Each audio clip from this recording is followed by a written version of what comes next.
Cole here with the Kingdom Builders. We got this roof finished up today, and I just wanted to bring you on here quick. Right here, there used to be a chimney, and the brick was all falling apart, and all the mortar was all coming apart, and it would cost a lot of money to restore that.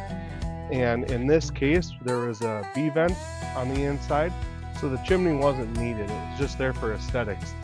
Probably was used way back in the day when the home was originally built, but in this case we were able to remove it and put something like a B-vent here like this, and now you don't have areas where water can get in or constant upkeep on brick.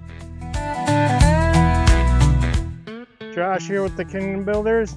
There used to be a chimney here, now it's gone.